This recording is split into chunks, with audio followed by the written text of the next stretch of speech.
नेक लोगों को देखने से गंदा ख्याल दूर होता है। नेक लोगों के देखने से नेक बनने की चाहत पैदा होती है। सुभान अल्लाह। देखने से असर होता है। अगर राहुल गांधी को देख लें तो नेता बनने का शौक पैदा होता है। पंडित जी को देख लें तो साहब नेता बनने का शौक पैदा होता है। अब मोदी जी को देख लें तो प्रधानमंत्री बनने का शौक पैदा होता है। देखने का असर होता है जी। किसी शायर को देखें तो शायर बनने का शौक पैदा होता है। सचिन तेंदुलकर को देख लें तो क्रिकेटर बनने का शौक पैदा होता है। फुटबॉलर को देख लें तो फुटबॉलर बनने का शौक पैदा होता है। इस गांव का जो सबसे बड़ा मालदार है, उस मालदार के घर में जैसे जहाँ ठहरा हुआ था मैं, उस सोफा गद्दा का काम होता है उसके यहाँ। सोफा ही सोफा है। अब्दुल मुबीन भाई, इधर सोफा उधर सोफा। दूसरे लोग तो एक सोफा खरीदता है 40,000 में, और इनके घर में यहाँ सोफा वहाँ सोफा, अंदर सोफा, हर जगह सोफा। तो उनके घर में हमारे दिल में ख्याल पैदा हुआ कि मुबीन भाई को बोलें कि 2-4 सोफा हमको भी दे दो, घर लेके जाएंगे। ये सच्ची बात है, ऐसा नहीं कि हंसाने के लिए या फिर ऐसी बात। ये ख्याल पैदा हुआ, मगर फिर हम सोचने लगे अंदर में कि किराया ही बहुत लग जाएगा। इतना लंबा दूर, इतना लंबा है, जितने का ना सोफा होगा उतना किराया लग जाएगा। तो मतलब ये हुआ कि देखने से आदमी के दिमाग में ख्याल पैदा होता है। जैसी चीज़ें देखी जाएं, सांप के देखने से क्या हाल होता है सबको मालूम है। सांप को देखने के बाद बड़े बड़े बहादुर को डर लगता है। मालदार को देखा तो मालदार बनने की तमन्ना पैदा होती है। ठीक उसी तरह आलिम को देखने से जन्नत का शौक पैदा होता है। वाह वाह वाह, सुभान अल्लाह। आलिम को देखने से कुरान हदीस के मुताले का शौक पैदा होता है। वाह वाह। आलिम की सोहबत में रहने से चोर और डकैत नहीं बनेगा बंदा, बल्कि उसे नमाज, रोज़े, हज और ज़कात का शौक पैदा होता है। सुभान अल्लाह। इसलिए यह जलसा होता है कि चोरों को तो बहुत देखा आपने, डकैतों को आपने बहुत देखा, बेनमाजी को आपने बहुत देखा। चौक पे चाय की दुकान पे बैठ जाइए, बेनमाजी गुजर रहा है, चोर गुजर रहे हैं। जो आदमी दिन भर में एक बार भी सच नहीं बोलता वह झूठा गुजर रहा है। ये सब को देखते हैं आप, लेकिन मुत्तकी, परहेजगार, आलिम, हाफिज को बहुत कम देखते हैं आप। कोई कोई नजर आता है। तो इस जलसे के बहाने 2-4 घंटे तक आलिमों का चेहरा आपकी आंखों के सामने होता है। आपने बहुत नेताओं का भाषण सुना, भाषण में सिर्फ झूठ ही झूठ होता है। नेता लोगों ने पूरे हिंदुस्तान को खोखला कर दिया। जी जी साहब, कोई 20 साल तक पढ़ा, 40 साल नौकरी किया, तब उसको पेंशन भी आजकल नहीं मिल रहा है। 2004 के बाद पेंशन खत्म हो गया। यहाँ एक दिन के लिए कोई एमएलए बन गया तो सारी जिंदगी के लिए पेंशन जारी है। जी जी। बहुत मस्ती करते हैं ये लोग। ये भाजपा है, ये कांग्रेस है, ये कम्युनिस्ट है, ये आरजेडी है, सब एक है, सारे लोग एक हैं। चूंकि पेंशन की बात आती है तो वहाँ कोई मुखालफत नहीं करता है, वो सब वोटिंग कर देता है। सब भाजपा, जेडीयू, कांग्रेस, आरजेडी, ममता, अखिलेश, मायावती, नीतीश, लालू, तेजस्वी, पंडित जी, ये सब एक हो जाते हैं अपने फायदे के लिए जी। चूंकि उनको माल में की बात जहां आई, सब वोटिंग कर दिया वो। बाकी फिर आप मैदान में आके हम लोगों को बेवकूफ़ बनाता है कि हमको वोट दो वो ख़राब है, वो बोलता है हमको वोट दो वो झूठा है, वो बेईमान है। ये सब फालतू की बातें हैं। अब हम लोग भी समझ गए हैं, किसी को भाषण सुनने जाना ही नहीं। ईमानदार आदमी को जा करके बटन दबा के वोट दे देना है, बस। सिर्फ एक दिन वोट देना है, 1 महीना तक उसका चर्चा नहीं करना है। चर्चा करना है उसका जहां मरने के बाद जाना है। सुभान अल्लाह। दुनिया में तो 100 साल जिए, 100 साल 1 मिनट है अल्लाह के नजदीक। और मरने के बाद जहां जाएंगे वहां का एक दिन 50,000 साल के बराबर है। अल्लाह समद। हुजूर हमेशा यही कहते थे, अल्लाहुम्मा ला ऐश इल्ला ऐशुल आखिरा। O Allah, there is no comfort but the comfort of hereafter. ए अल्लाह, दुनिया का आराम नहीं, आराम तो असल आखिरत का है। असल इज्जत वहां की, असल जिल्लत वहां की, असल आराम वहां का। दुनिया का झोला ढोएंगे तो तबाह बर्बाद हो जाएंगे। अगर मुस्तफ़ा की गुलामी करेंगे तो यहां भी चेहरा हरा रहेगा, मरने के बाद जन्नत में जगह। वाह वाह, सुभान अल्लाह, सुभान अल्लाह। यही पैगाम एक आलिम दीन देता है कि लेट्रिन करना जरूरी है, मगर कोई 24 घंटे लेट्रिन रूम में रहेगा तो तबाह बर्बाद हो जाएगा।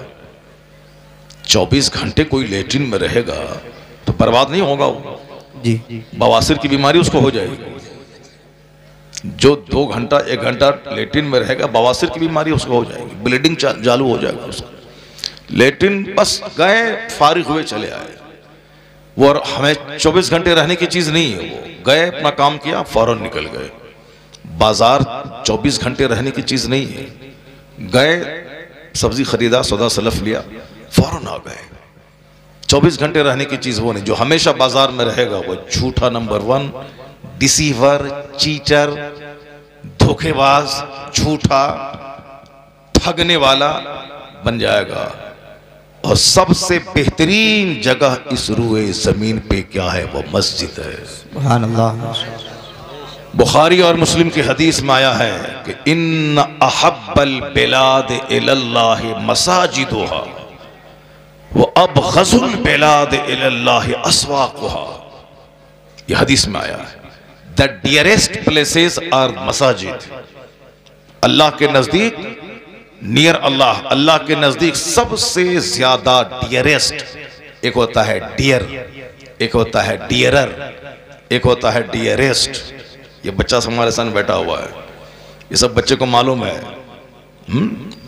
कैसे होता है। डियर कौन डिग्री हुआ, डियरर कौन सा डिग्री हुआ, डियरेस्ट सुपरलेटिव डिग्री हुआ, ये बच्चों को मालूम है।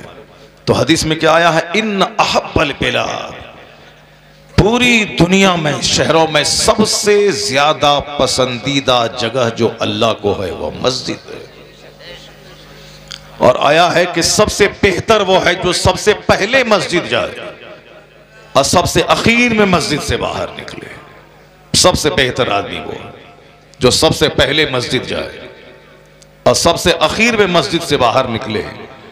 और हदीस का अगला जुमला है कि अब गज़ुल बिलाद, most unpleasant places near Allah, in the sight of Allah. अल्लाह की नजदीक, अल्लाह की नजर में सबसे बुरी जगह बाजार है, नापसंदीदा जगह। अनप्लीजेंट प्लेसेस, नापसंदीदा जगह बाजार है। चूंकि बाजार में झूठ बोला जाता है, बाजार में ठगा जाता है, बाजार में माल का ऐब छुपा के बेचा जाता है, बाजार में शोर हंगामा होता है, बाजार में बात बात पे लड़ाई झगड़े होते हैं, बाजार में गाली गलौज लोग करते हैं। इसलिए बाजार जाना जरूरी है, लेकिन 24 घंटे माना आया है कि जो बाजार जाए सबसे लास्ट में जाए, अपना साग सब्जी बैगन खरीदे और सबसे पहले बाजार से आ जाए। सबसे बेहतर आदमी है जो आखिर में जाए और सबसे पहले आ जाए। और सबसे बुरा आदमी वो है जो सबसे पहले बाजार जाए और सबसे लास्ट में बाजार से आए। और सबसे बेहतर आदमी वो है जो सबसे पहले मस्जिद जाए और सबसे लास्ट में आए। अब बुरा आदमी है वो जो जुमा के दिन सबसे लास्ट में जाए और 2 चोंच मारे और जल्दी से मस्जिद से भाग जाए। मस्जिद भागने की जगह नहीं है। अल मोमिनु फिल मस्जिद का समा के फिल्मा, हदीस में आया है, मोमिन in the mass like the fish in the water. अरे बाप रे बाप, बोले सुभान अल्लाह, क्या बात है। मोमिन मस्जिद में ऐसा होता है जैसे मछली पानी में होती है। सुभान अल्लाह। मछली को पानी से निकाल दे तो तड़प तड़प के मर जाती है। मछली पानी से निकल जाए तो तड़प तड़प के मर जाती है। अब पानी के अंदर है तो खेलती है, कूदती है, झूमती है। और हम लोग ऊपर में हवा में हैं तो जिंदा हैं। अब पानी में जहां घुस गए देर देर तक रहे, ऑक्सीजन नहीं मिलेगी, मर जाएंगे। तो मछली को ऑक्सीजन पानी के अंदर मिलती है, हम लोगों को ऑक्सीजन जमीन के ऊपर हवाओं से मिलती है। तो हम पानी में जाएं तो मर जाएं। जहां मछली मस्ती करे और हम जहां मस्तियां करें वहां मछली आए तो मर जाए। इसका मतलब यह निकला कि जिस तरह अल्लाह ने मछली को आराम पानी में दिया है, उसी तरह इंसान, जानवर जमीन के ऊपर दरख्त के पत्तों से ऑक्सीजन लेते हैं, तो मछली पानी से निकल जाए तो मर जाती है। मोमिन अगर मस्जिद से निकल जाए तो मोमिन का दिल मर जाता है। जब तक मोमिन मस्जिद में है मछली की तरह है, रहमतों की बारिश नाजिल होती है, फरिश्तों की झुरमुट में वो रहते हैं। ब्लड प्रेशर वाला भी बैठ जाए तो वहां ब्लड प्रेशर नॉर्मल हो जाता है। शुगर वाला भी मस्जिद में जाके वजू करके बैठ के 2 रकात नमाज पढ़े, वो शुगर नॉर्मल हो जाता है। हार्ट का मरीज अगर अल्लाह का जिक्र करे तो दिल को आराम मिल जाता है, सुकून मिल जाता है। इसलिए मोमिन जब तक मस्जिद से जुड़ा हुआ था, मदरसे से जुड़ा हुआ था, जलसा से जुड़ा हुआ था, आलिमों से जुड़ा हुआ था, गरीबी में भी बादशाहत का मजा लेता था, जो कि बरकतें थी, चेहरे पे हरियाली थी, घर में सुकून था, समाज में मोहब्बत थी, लड़ाई झगड़े नहीं थे।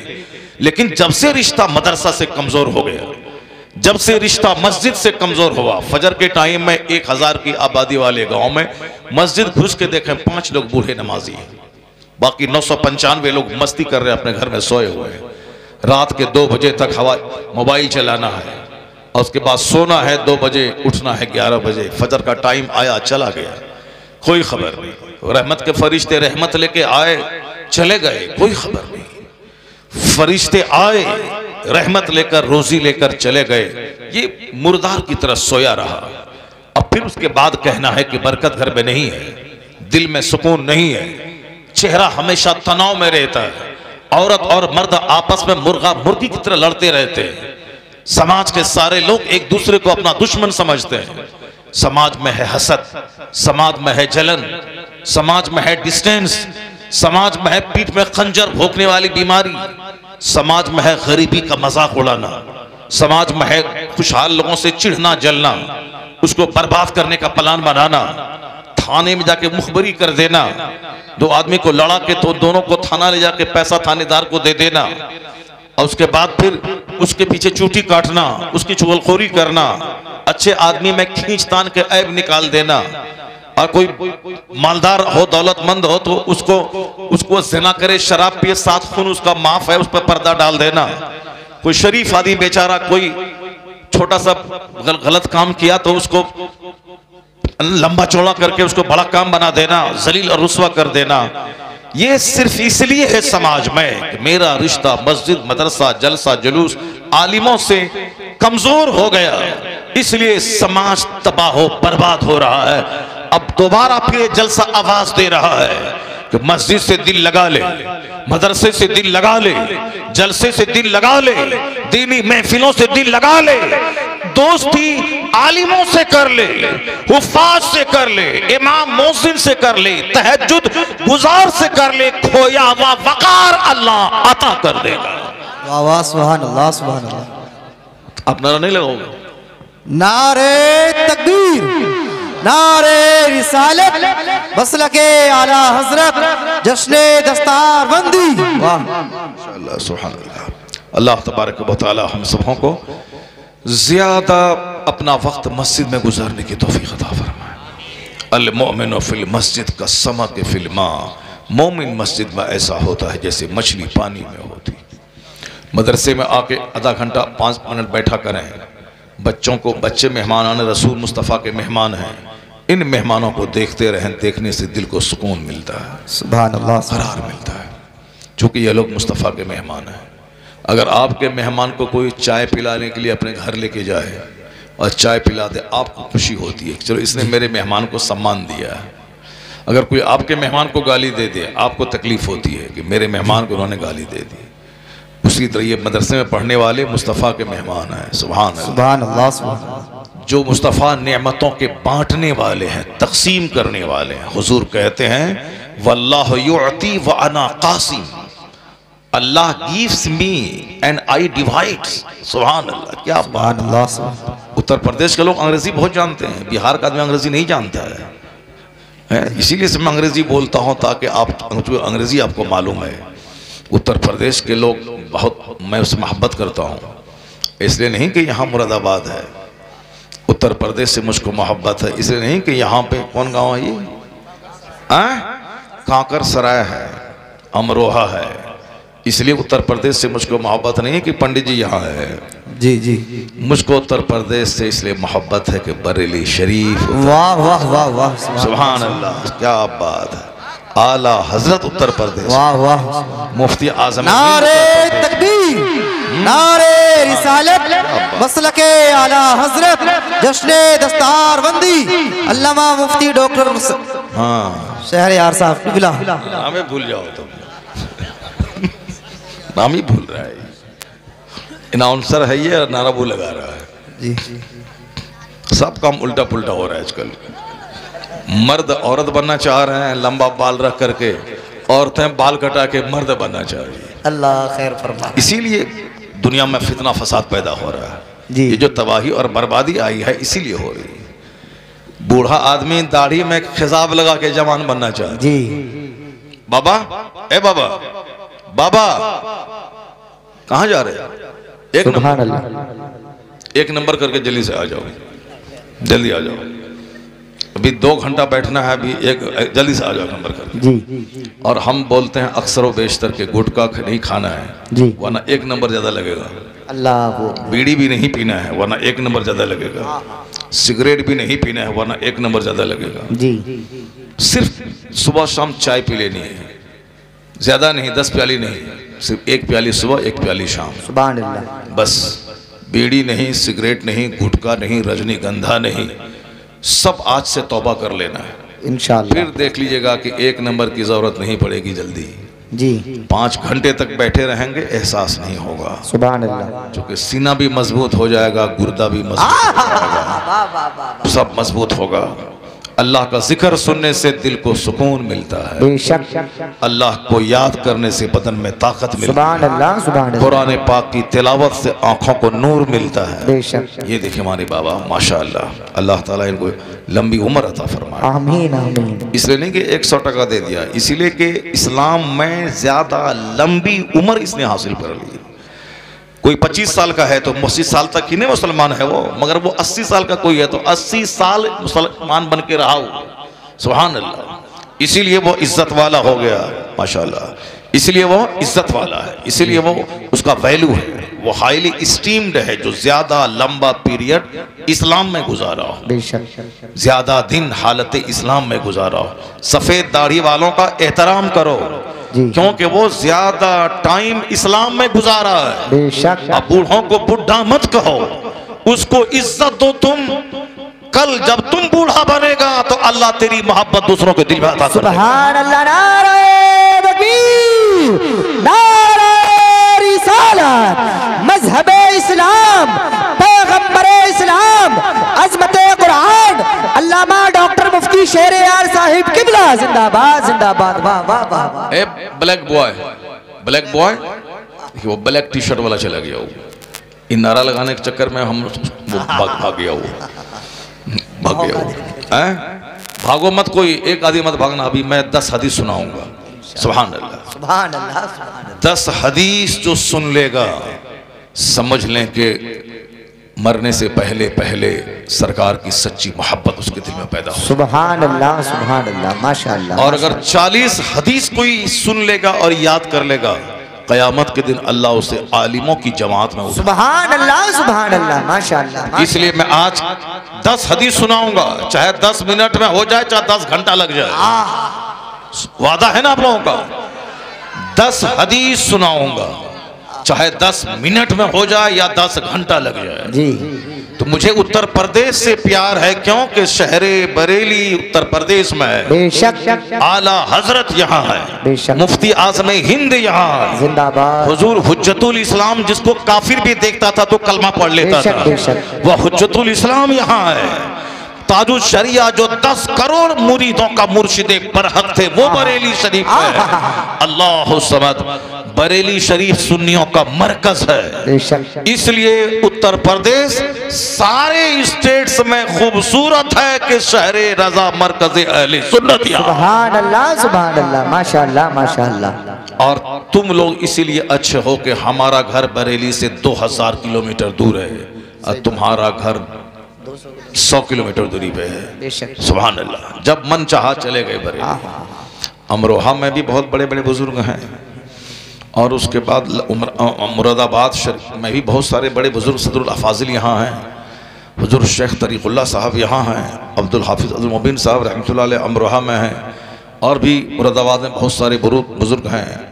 मगर बरेली शरीफ में आज के इस दौर में जो सुन्नियों का इमाम है आला हजरत, वो वहाँ रहे। बेशक बेशक बेशक। आज के फितनों से लड़ने वाले शेखुल इस्लाम वल मुस्लिमीन वो वहाँ रहते। अल्लाह ताला आपको हमको सबको खुश रखे, आमीन आमीन। और फिर ये बरेली मुरादाबाद उत्तर प्रदेश और गुजरात की कोई बात नहीं है।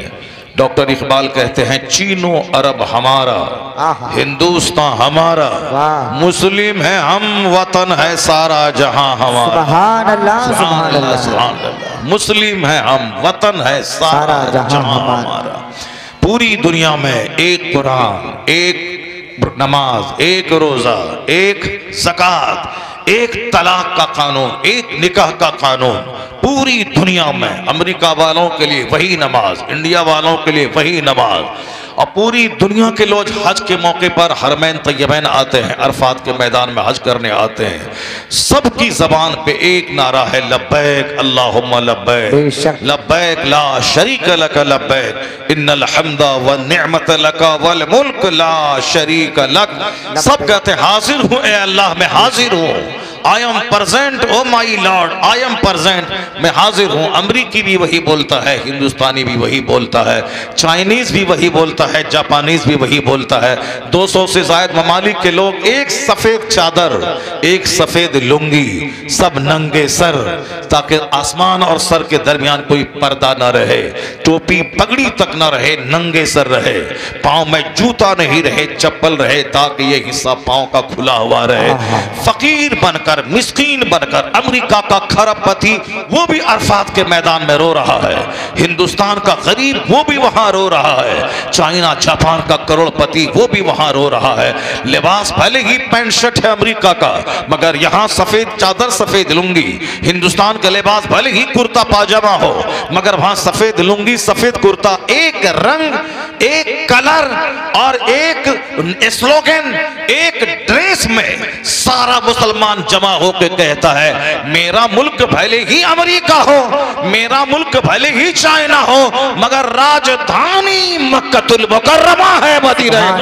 सुभान अल्लाह। नारे तकबीर, नारे रिसालत, मजहबे इस्लाम, पैगंबरे इस्लाम, फैजाने इस्लाम जिंदाबाद जिंदाबाद। माशाअल्लाह माशाअल्लाह। और अभी भी आज भी गए गुजरे माहौल में भी मस्जिद में जुमा के दिन अगर अरबपति लेट से आया तो जहां चप्पल खुली है वहां वह सजदा कर रहा है। और उस अरबपति के घर में गाय चराने वाला, बकरी का घास काटने वाला अगर पहले आ गया तो अगली सब में इमाम के पास बैठा हुआ है। जो रेडी चलाता है, रिक्शा चलाता है, वह पहले आ गया तो इमाम के पीछे बैठा हुआ है। और कोई खरमों में खेलने वाला देर से आया तो जहां चप्पल खुली है सबकी वहीं तौलिया बिछा के नमाज पढ़ता है। काला गोरा, अमीर गरीब, नदाब जोलाहा, सैयद पठान, काश्तकार, नौकरी वाला, मजिस्ट्रेट, लायर, डीएम, एसपी, जो सारे मुसलमान मस्जिद में एक सफ में खड़े हो गए। जोलाहा, नदाफ, कुरैशी, साफी और शेख, पठान, सैयद एक सब में खड़े हो गए। महमूद और अयाज, न कोई बंदा रहा न कोई बंदा नवाज। इसी को देखकर सरोजनी नायडू ने आज से कई साल पहले, 70-80 साल पहले वो कही थी, I have been struck over again and again to see this indivisible unity of Islam. When the अज़ान is sounded, the worshippers are gathered, the peasant and the king stand side by side together. The best embodiment of democracy can be seen 5 times a day in the mosque। वह हिंदू औरत कहती है कि democracy कहाँ है, जमहूरियत कहाँ है, प्रजातंत्र कहाँ है, प्रजातंत्र अमीर गरीब का फर्क मिटाने वाला सिस्टम कहाँ है? जाके देख, 5 टाइम मस्जिद में अजान होती है, नमाजी जमा होते हैं, अमीर गरीब, काला गोरा, मालदार, चपरासी सब एक सफ में खड़ा हो जाता है और सबकी जबान पे एक नारा होता है, अल्लाह अकबर, अल्लाह ही सबसे बड़ा है, अल्लाह ही सबसे बड़ा है। वो कहती हैं the best embodiment of democracy can be seen 5 times a day in the mass. जमहूरियत कहां है दुनिया में? प्रजातंत्र कहां है दुनिया में? डेमोक्रेसी कहां है दुनिया में? अमीरी गरीबी का फर्क मिटने वाला सिस्टम कहां है दुनिया में? अगर यह सिस्टम है तो 5 वक्त मुसलमानों की मस्जिदों में देखने को मिल जाता है। सुभान अल्लाह, नारे तकबीर, नारे रिसालत, नारे हैदरी, नारे गौसियत, मसलके आला हजरत, नेमते उज़्मा कॉन्फ्रेंस जिंदाबाद जिंदाबाद। मगर हमारी कमजोरी सिर्फ यह है कि मैं मस्जिद में एक रहता हूँ जी। नदाब, जोलाहा, पठान, साफी, कुरैशी, कसाब, तुरुक सब एक है मस्जिद में। मस्जिद से बाहर निकला तो बोलता हूँ I M greater than you, I am greater than you, मैं तुमसे बड़ा हूं, मैं तुरुक हूं, मैं पठान हूं, मैं शेख हूं, मैं तुमसे सुपीरियर हूं।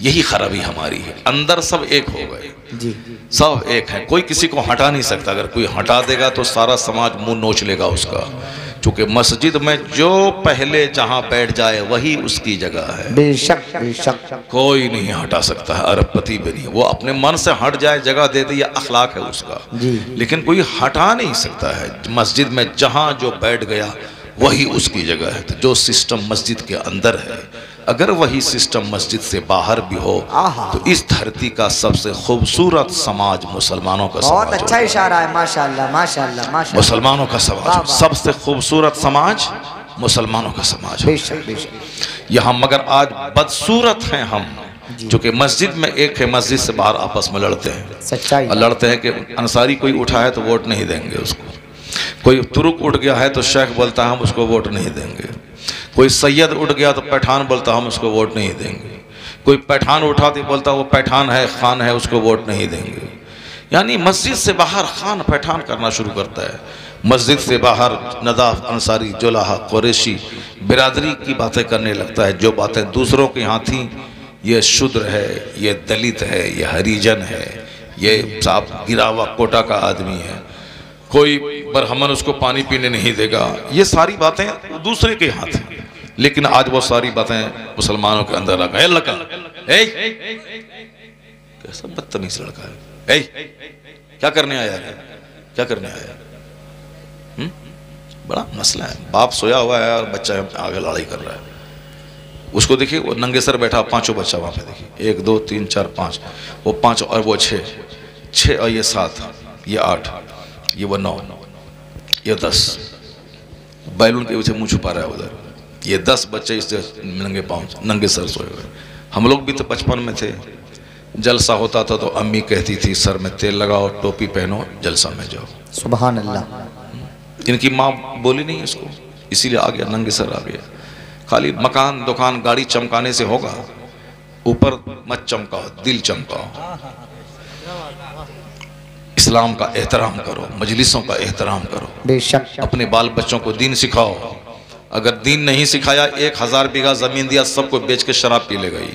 सही बात है। अगर दीन सिखा दिया, 1 टका नहीं दिया, तो यहाँ भी मेहनत से पैसा कमा लेगा, मरने के बाद जन्नत चला जाएगा। बेशक बेशक बेशक। और अगर बगैर दीन सिखलाए उसको 10 बीघा जमीन दिया, तो 200 बीघा जमीन बेच करके वह चोर और डकैत बन जाएगा, शराबी बन जाएगा। सच्चाई।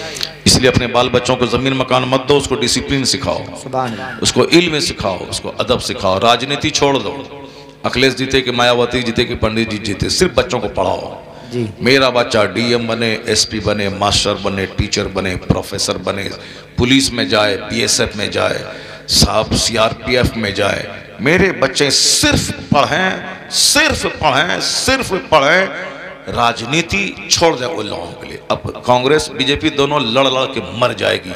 अगर मुसलमान राजनीति छोड़ दिया, ये सारी पार्टियां आपस में लड़ के मर जाएंगी, पूरे देश का रखवाला मुसलमान बन जाएगा। लेकिन चूंकि अभी हमारा सारा बच्चा जाहिल है, गुटखाखोर है, शराब पीता है, लाठी लठेत है, पढ़ता नहीं है। मास्टर वही लोग हैं, टीचर वही लोग हैं, प्रोफेसर वही लोग हैं, इंजीनियर वही लोग हैं, डीएसपी वही लोग हैं। तुम बनो, अपने बच्चों को डीएसपी बनाओ, मुल्क हिंदुस्तान का सच्चा शहरी बना कर अच्छा खादिम बनाओ।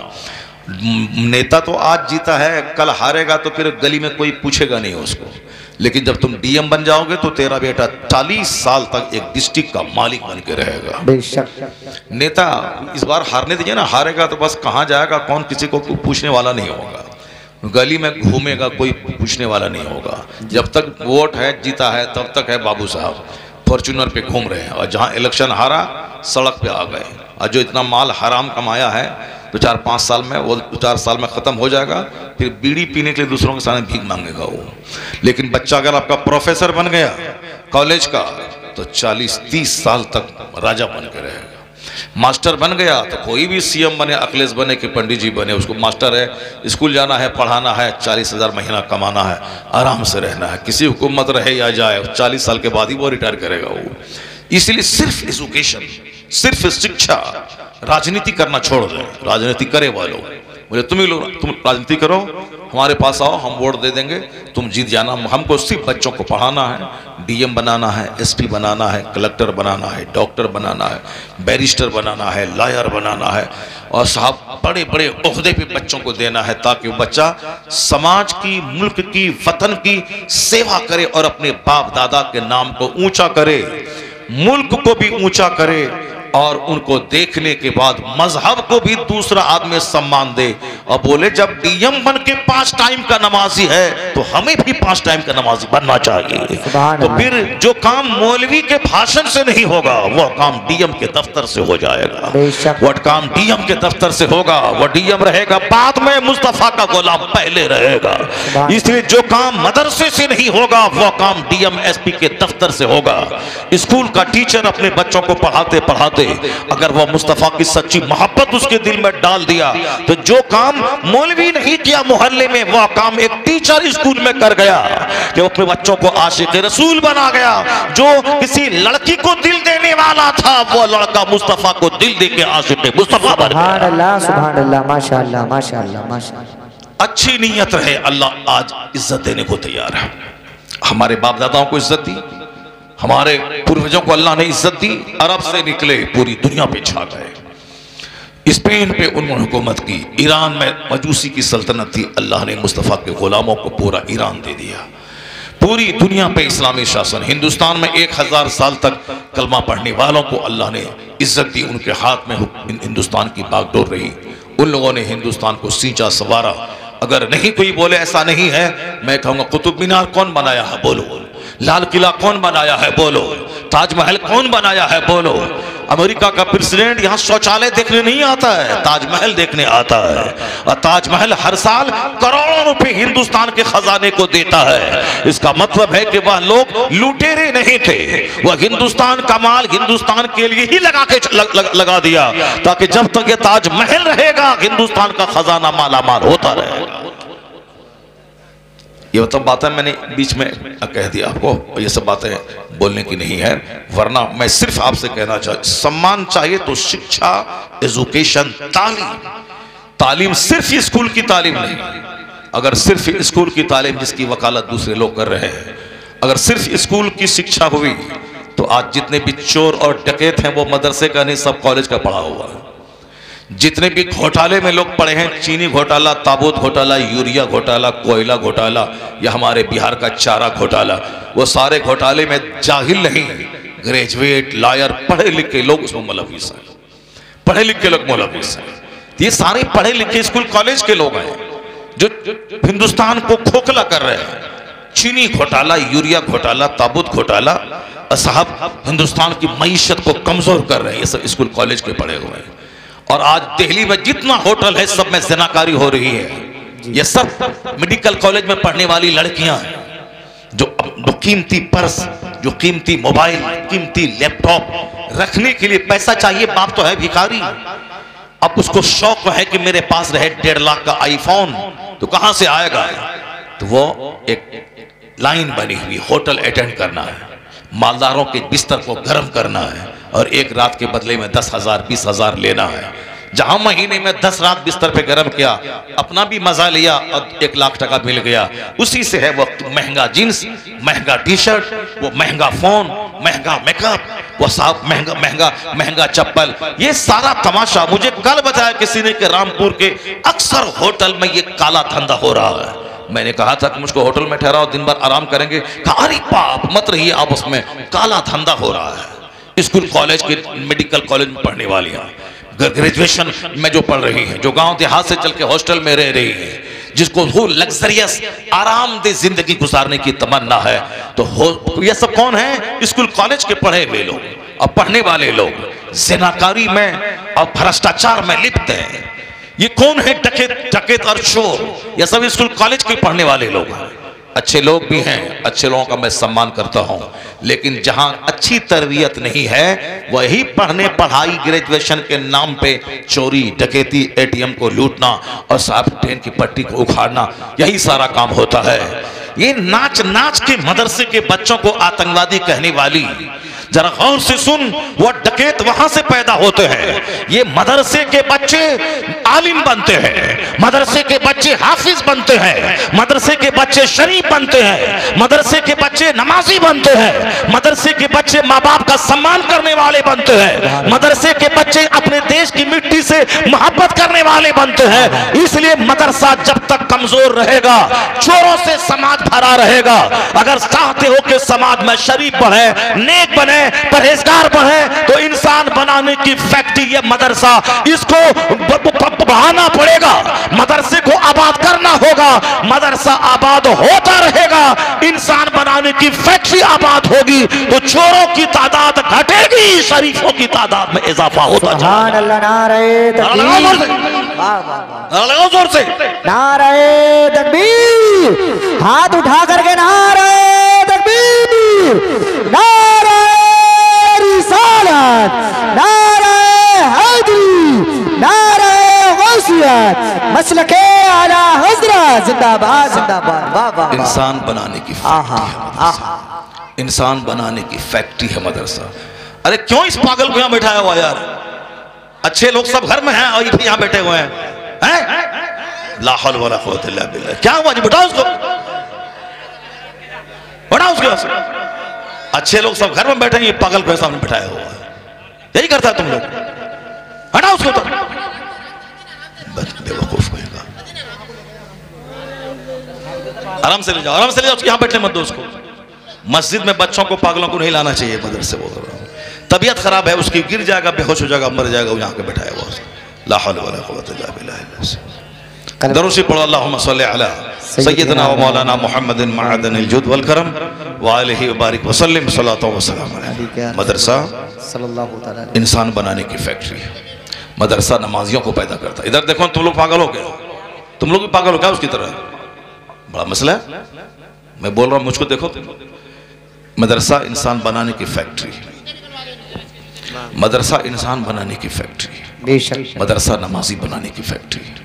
मदरसा शुरू दिन से ही बच्चों की घुट्टी में पिलाता है कि झूठ बोलना हराम है जी, शराब पीना हराम है, चोरी करना हराम है, ज़िना करना हराम है, माँ बाप को तकलीफ देना हराम है, पड़ोसी को सताना हराम है, दूसरों की एक बालिश्त ज़मीन हड़प के खाना हराम है, जुआ खेलना हराम है, दूसरों की बहू बेटी पे बुरी निगाह डालना हराम है।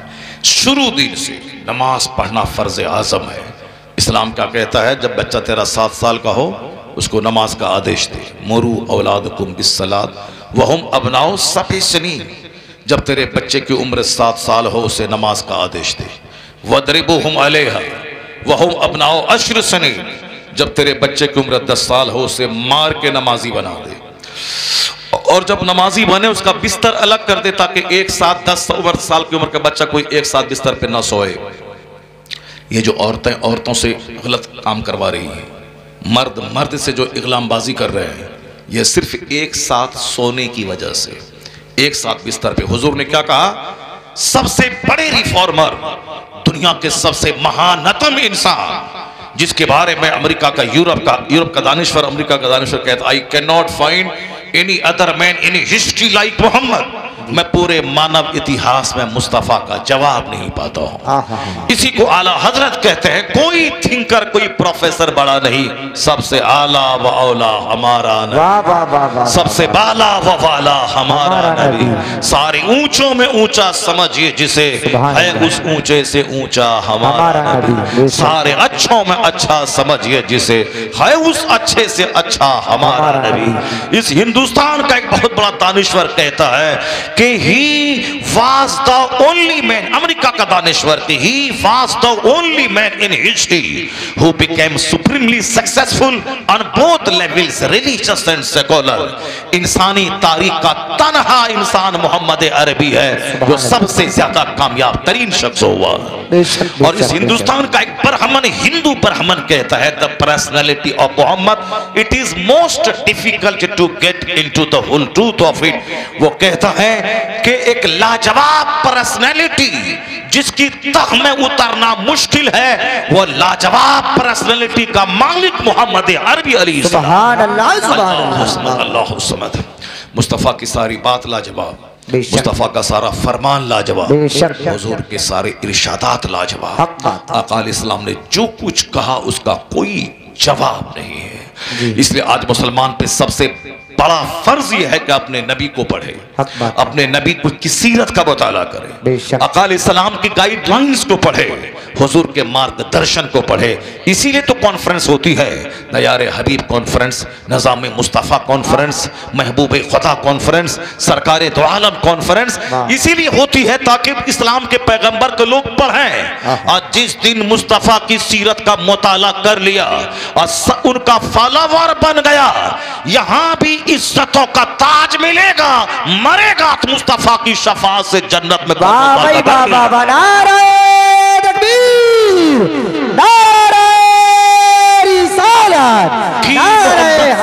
मोहम्मद से वफा तूने तो हम तेरे हैं, ये जहां चीज है क्या लोहो कलम तेरे हैं। सुभान अल्लाह, सुभान अल्लाह, जिंदाबाद जिंदाबाद जिंदाबाद। आका अलैहिस्सलाम ने कहा था सादगी ईमान का हिस्सा है। बस हदीस नंबर 1 सुनिए, हदीस नंबर 1। 10 हदीस सुनानी है ना। अब पहली हदीस पहुंच रही आप तक, इसको आप याद करके रखिए। पहली हदीस पहुंच रही और बिल्कुल हर कदम पे काम आने वाली हदीस है। ये तो हुजूर का सारा फरमान लाजवाब है, सुनने में भी अच्छा लगता है, पढ़ने में भी अच्छा लगता है, और जब उसको अपनी ज़िंदगी में प्रैक्टिकल में आ जाओ तो सबसे अच्छा लगता है। सुभान, सबसे अच्छा लगता है। सुनने में कैसे अच्छा लगता है, एक हदीस पाक सुनो, सुनने में कैसे अच्छा लगता है। हुजूर फरमाते हैं, इन्नल्लाह करह लकुम सलासा कील वकाल कसरत सवाल इज़ा अतल माल। बताओ किस कदर, कितना ज़बरदस्त सरकार, एक मेलोडियस, एक लगता है कि मौसीकियत आ रही है सुनने में, जो एक तसलसल है अल्फाज और जुमले का जो हुस्न है, उसको पढ़ते रहिए, सुनते रहिए। इस तरह से बुखारी, मुस्लिम, तिरमिज़ी, नसई, अबू दाऊद, हदीस की बेशुमार किताबों में इसी तरह के जुमले मिलेंगे। ये वो लोग जो अदीब लोग हैं, जो पढ़े लिखे लोग हैं, जो अरबी ज़बान के माहिर एक्सपर्ट हैं, वह लोग जानते हैं कि किस कदर हदीस में हुस्न है। जैसे कुरान शरीफ अल्लाह का कलाम है, उसमें भी कितना हुस्न है, जरा देखिए कितना हुस्न है। अल्लाह क्या फरमाता है, वल आदियात दबहन फलमूरियात कदहन फलमुगीरात सुबहन फअसरन बिही नक़अन फवसतन बिही जमअन।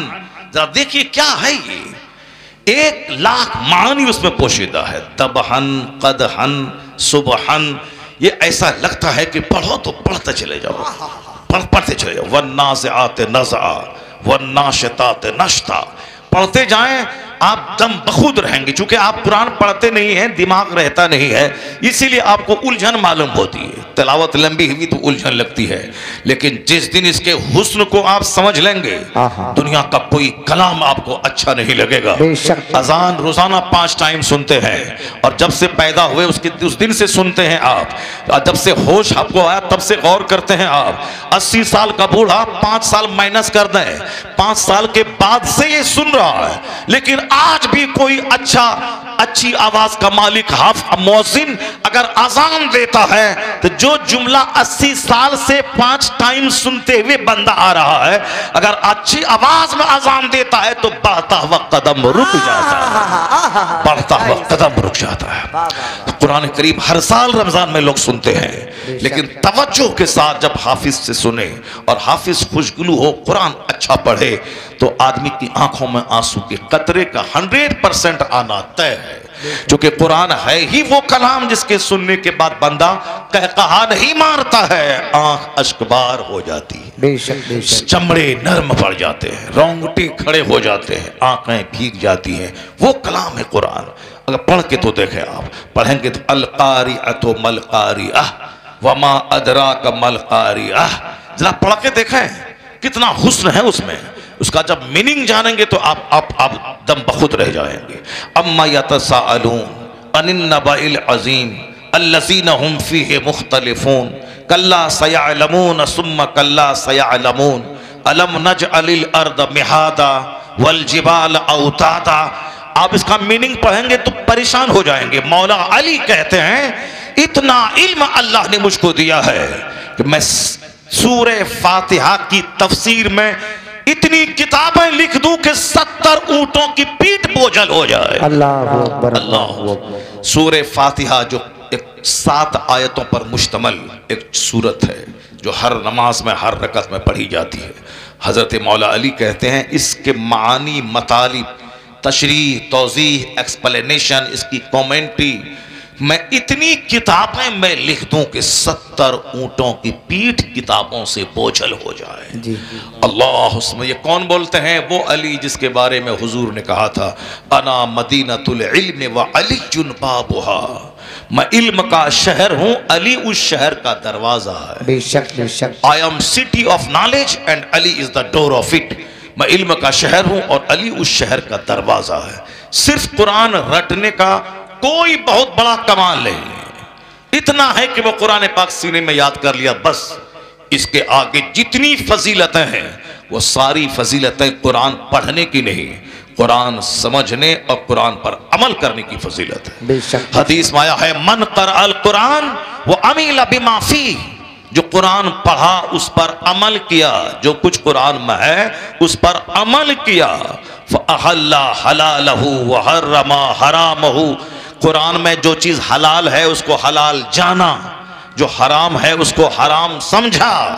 तब आया है आगे के उल बेसवालिदा होता जै यौमल क़यामा ज़ौहु अहसनु मिन ज़ौइ शम्स फी बयूतिकुम दुनिया, उनके माँ बाप को वो ताज पहनाया जाएगा जिस ताज की चमक के सामने सूरज की रोशनी फीकी पड़ जाएगी। ये किनको? जो कुरान पढ़ा, समझा, उस पर अमल किया, खाली अखबार की तरह रट नहीं लिया।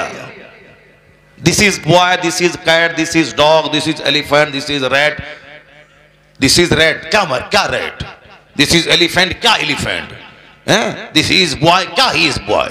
जब तक वो मीनिंग नहीं जानेगा कि ही इज बॉय, वो एक लड़का है, दिस इज कैट, यह एक बिल्ली है, दैट इज रैट, वो एक चूहा है, जब तक वो नहीं जाएगा तो दिस इज रैट और कैट करने से कुछ नहीं मिलेगा, जब तक कि वो उसका मीनिंग नहीं जाने। सिर्फ खाली हाफिज बनने का कोई फायदा नहीं। आला हजरत ने अपने दोनों बेटे मुफ्ती आजम हिंद और हुज्जतुल इस्लाम को हाफिज नहीं बनाया, उनको आलिम बनाया, हुज्जतुल इस्लाम बनाया। मुफ्ती आजम हिंद ने अपनी 5 बेटी में किसी को हाफिजा नहीं बनाया। हुज्जतुल इस्लाम अपने बेटे मुहद्दिस मुफस्सिर आजम हिंद ताजुश शरिया के बाप को हाफिज नहीं बनाया। हुजूर मुफस्सिर आजम हिंद ने ताजुश शरिया को पहले हाफिज नहीं बनाया, वो तो बुढ़ापे में अपनी मेहनत से अभी हाफिज बने, वो इंतकाल से कुछ दिन पहले। इसका मतलब यह निकला कि ये जो हाफिज बनाने की रीति हर समाज में चल पड़ी है, ये जहालत के फरोग देने की नीति है, यह इलिटरेसी बढ़ाने की नीति है। ये जहालत इससे बढ़ेगी, आलिमों की तादाद घटेगी और कयामत की निशानी है ये। आखिर जमाने में लोग कुरान पढ़ेंगे और हल्के से नीचे नहीं उतरेगा, हल्के से नीचे नहीं उतरेगा। इसलिए हाफिज बनाने में कोई उतना बड़ा कमाल नहीं है। इतना ही कि आप कुरान पाक देख के पढ़ते अल्हम्दुलिल्लाह रब्बिल आलमीन अर्रहमानिर रहीम, और वह आंख बंद करके पढ़ता अल्हम्दुलिल्लाह रब्बिल आलमीन अर्रहमानिर रहीम। आप में उसमें और बाकी कोई फर्क नहीं है। आप देख के पढ़ते हो और वह बिन देख के पढ़ता है, बस इसके अलावा कोई फर्क नहीं है। आप पढ़ते हो तबारकल्लज़ी बियदिहिल मुल्क व हुवा अला कुल्लि शैइन क़दीर अल्लज़ी खलक़ल मौत वल हयात लियब्लुवकुम अय्युकुम अहसनु अमला व हुवल अज़ीज़ुल गफ़ूर अल्लज़ी खलक़ सबअ समावातिन तिबाक़ा। तुम पढ़ते हो देख करके डेली सूरह मुल्क की आयत, इस सूरत अजाब कब्र से नजात देने वाली है, डेली पढ़ना है। सूरह वाक़िया जो पढ़ेगा उसको कभी फाका करीबी नहीं आएगी। जो सूरह दुखान पढ़ेगा 70,000 फरिश्ते उसके लिए सुबह सवेरे उठेगा तो बख्शिश की दुआ करेगा। जो सूरह यासीन डेली पढ़ेगा मरेगा तो शहादत की मौत मरेगा। बहुत सारे बूढ़े हमारे गांव समाज के हैं जो रोज़ाना सोने से पहले सूरह यासीन पढ़ते हैं, सूरह दुखान पढ़ते हैं, सूरह मुज़म्मिल पढ़ते हैं, सूरह मुल्क पढ़ते हैं। तो आप ऐसे देख के पढ़ते हो पाकिस्तानी पंज सूरा में, हिंदुस्तानी पंज सूरा में, और ये हाफिज उसी को रट के पढ़ता है। और क्या फ़र्क है? इसके अलावा और कोई फ़र्क नहीं है। असल में है कुरान पढ़ें, उसको समझें, उस पर अमल करें, फिर 1000 एकड़ ज़मीन का जोतने वाला उस बुलंदी को नहीं पहुंचेगा जिस बुलंदी को कुरान समझकर अमल करने वाला पहुंच जाएगा। बेशक बेशक बेशक। आया है हदीस में जिसे कुरान का इल्म दिया गया, और वह कुरान का इल्म जिसको दिया गया, अगर वो समझ लिया कि दूसरे को मुझसे अच्छा इल्म मिल गया, उसने इल्म कुरान की तौहीन कर दी, उसने कुरान के इल्म का अपमान किया। उसने the Quran has been revealed to read it, to understand it, to consider in it, to act upon it and to establish the rules of the Quran by it। Quran इसलिए नाजिल हुआ है कि इसको पढ़ा जाए, इसकी आयतों में गौर किया जाए, और फिर कुरान करीम के मुताबिक जिंदगी गुजारी जाए, और फिर कुरान पाक का पैगाम पूरे समाज में फैलाया जाए। इसलिए कि पूरा समाज कुरान पढ़े, कुरान पर अमल करे, समाज जुल्म से पाक हो जाए, जमीन और धरती पाप से पाक हो जाए। अल्लाह का कलाम फैला दो, जो जानते हो दूसरों तक पहुंचा दो, जो दूसरों तक पहुंचा दो कि कुरान क्या कहता है, कुरान का क्या गाइडलाइंस है।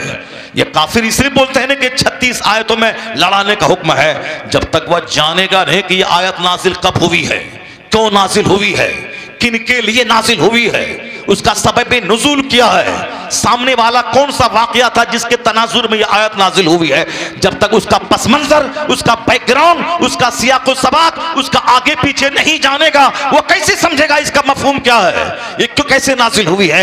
इसलिए अगर हाफिज कुरान बनना, रटना अगर एक फजीलत रखता है तो कुरान पाक को समझने वाला 99 फजीलत रखता है। सुभान अल्लाह सुभान अल्लाह, माशाअल्लाह माशाअल्लाह। एक हाफिज अगर जो अमल करता है, ऐसा नहीं कि हाफिज बना दाढ़ी मुंडा लिया मोबाइल जाके ठीक करने लगा, उसका तो कोई वैल्यू नहीं है।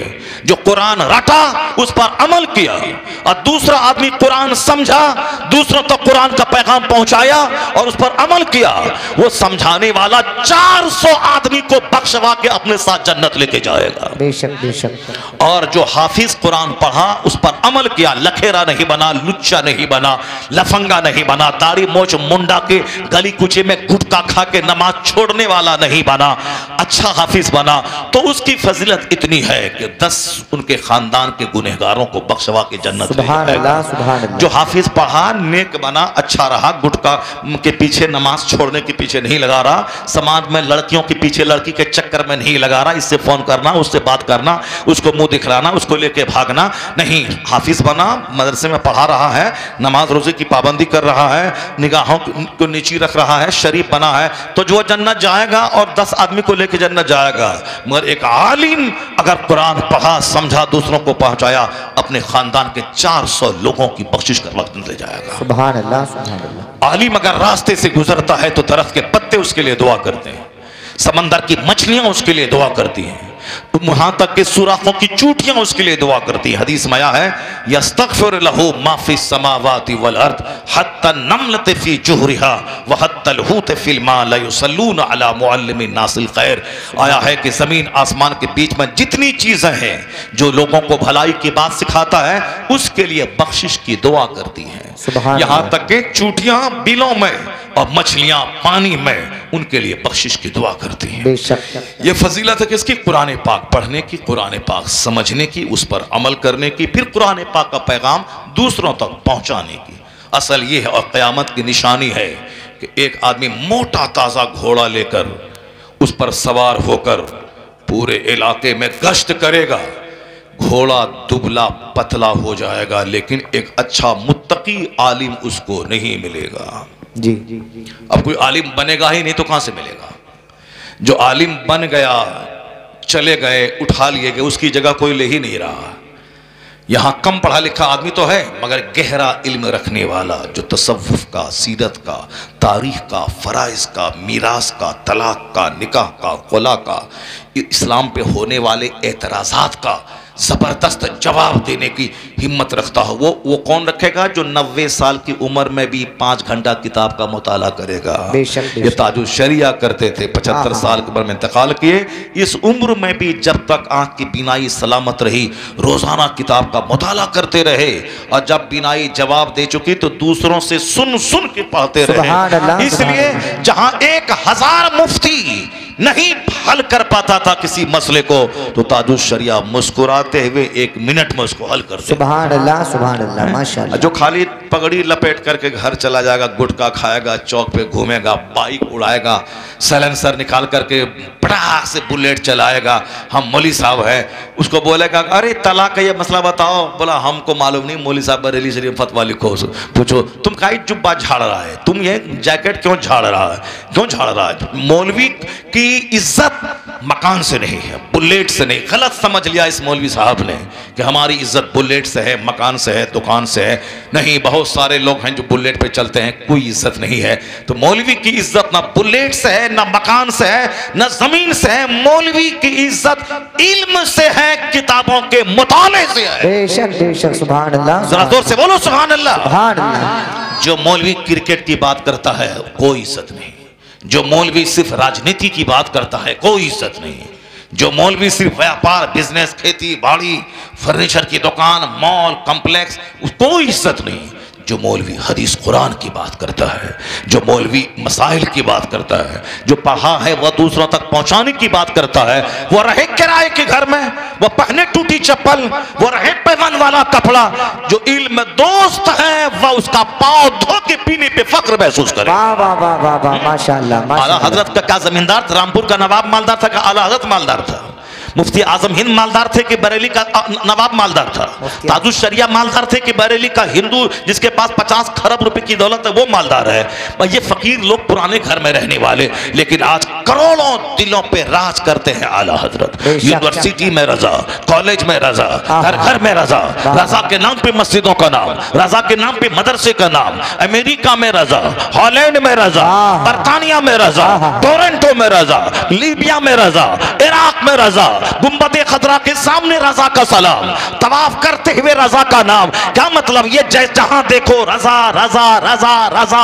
ये क्या है? वादी रजा की कोहे हिमालय रजा का है, जिस समत देखिए वो इलाका रजा। सुभान अल्लाह। नारे तकबीर, नारे रिसालत, मसलके आला हजरत, सबाने आला हजरत, फतावे आला हजरत, जिंदाबाद जिंदाबाद। माशाअल्लाह माशाअल्लाह। आलिम की इज्जत सिर्फ इल्म से है, बेशक इल्म से है।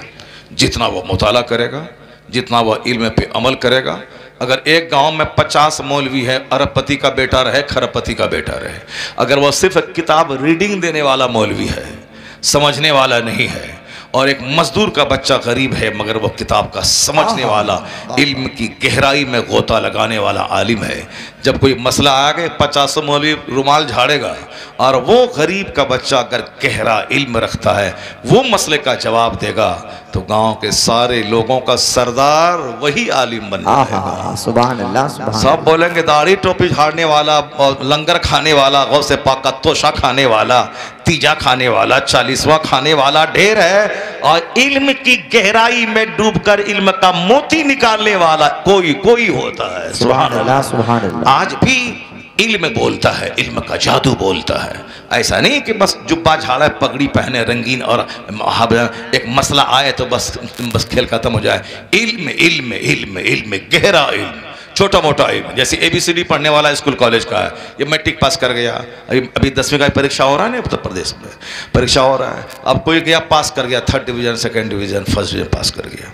अंग्रेजी में जो बोलना जानता है, जो अंग्रेजी लिखना जानता है, जो मैथ जानता है, फिजिक्स केमिस्ट्री जानता है, वो है असल में पढ़ाई। ये खाली गया चोरी करके पास कर गया, डिग्री मैट्रिक पास, असलाहियत 0 है, degree inter pass, graduation pass, post PG पास, ये पास ही है बस, बाकी काबिलियत नहीं। एक जुमला अंग्रेजी नहीं बोल सकता, कंपटीशन में लड़ नहीं सकता, वहाँ मुकाबला नहीं कर, जहाँ 1000 लड़के बैठे हैं उसमें ये हार जाएगा। अब वो जब हारेगा बोलेगा नहीं अब्बू मुसलमानों को नौकरी नहीं मिलती हिंदुस्तान में, 2 जूथा मारे चेहरे पे, नौकरी नहीं मिलती है।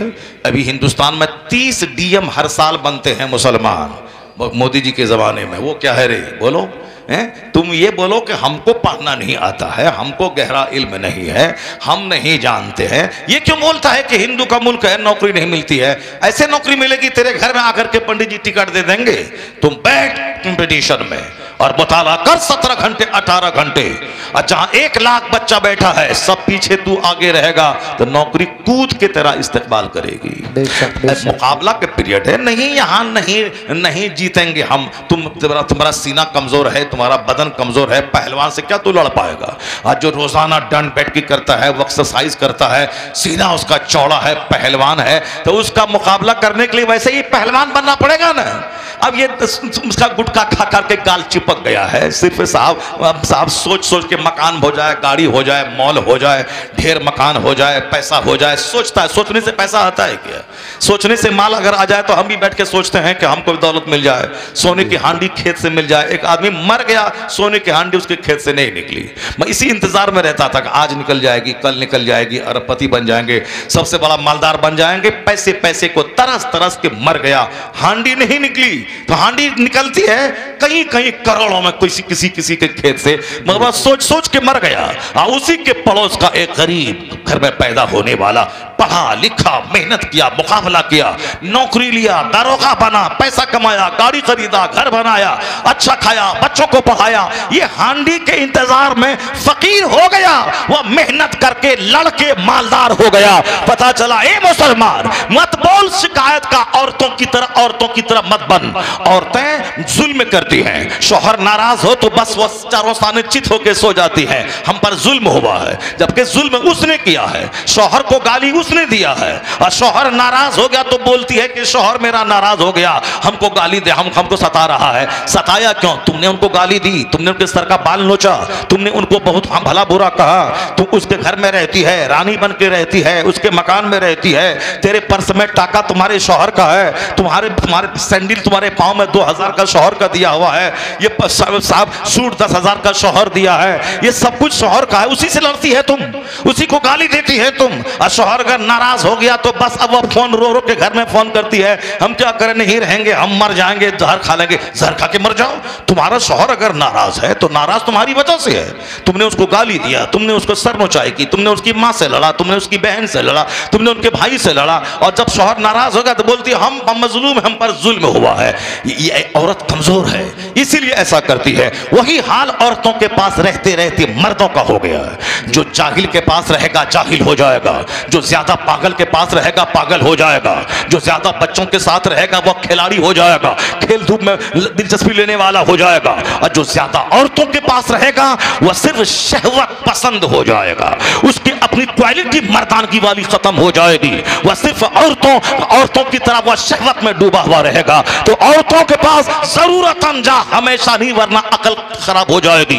बच्चों के पास जरूरतन रह, वरना पागल हो जाएगा। इसी अकलमंदों के पास बैठा कर अक्ल तेज हो जाएगी। मुताला करने वालों के पास बैठा कर तुम्हारा सीना कुशादा हो जाएगा।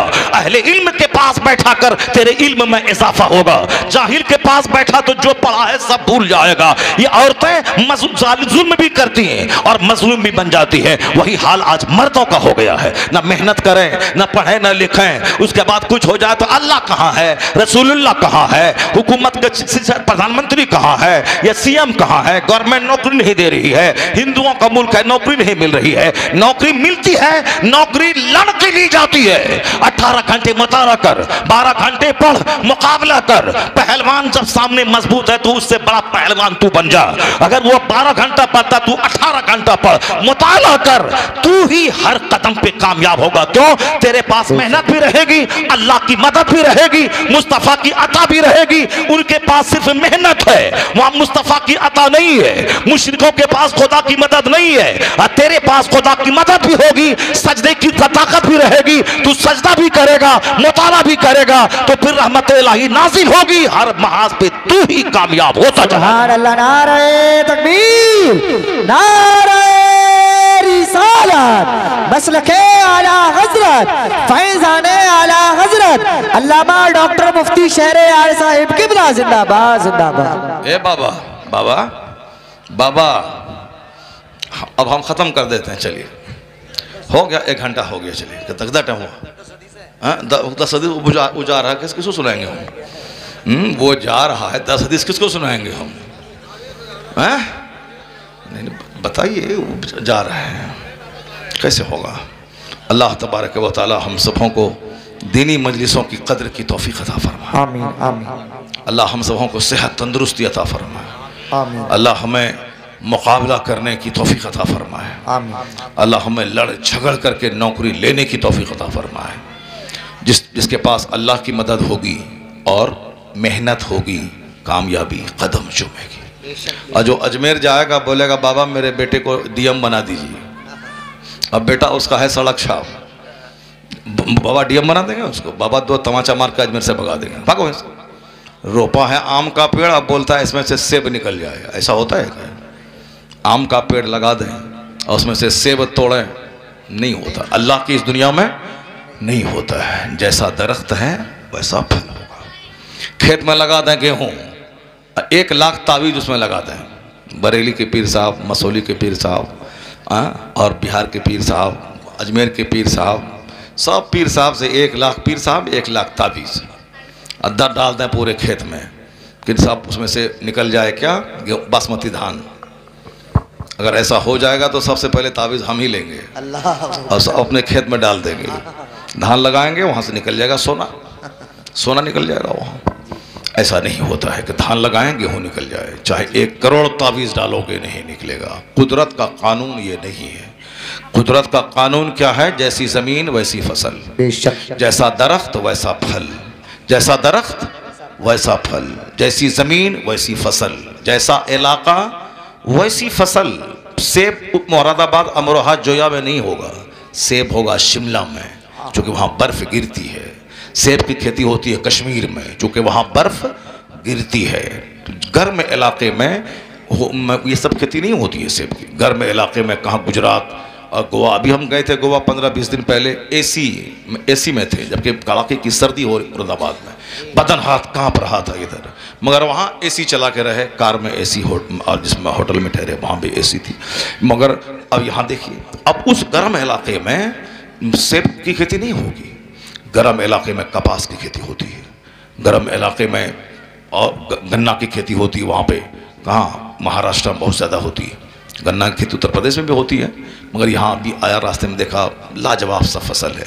गेहूँ, अभी इस सफ़र में इतनी तकरीरें करता रहा कि रात भर तकरीर, दिन में सफ़र, गेहूँ की खेत को ठीक से नहीं देख पाए थे। जबकि बचपन में अल्हम्दुलिल्लाह गेहूँ की खेती खूब की है। हम गेहूँ के खेत में जा गए हैं, वहाँ उसको नौकरों से कटवाए हैं, उसको दमाई करवाए हैं। हमारे वाले सब किसान थे।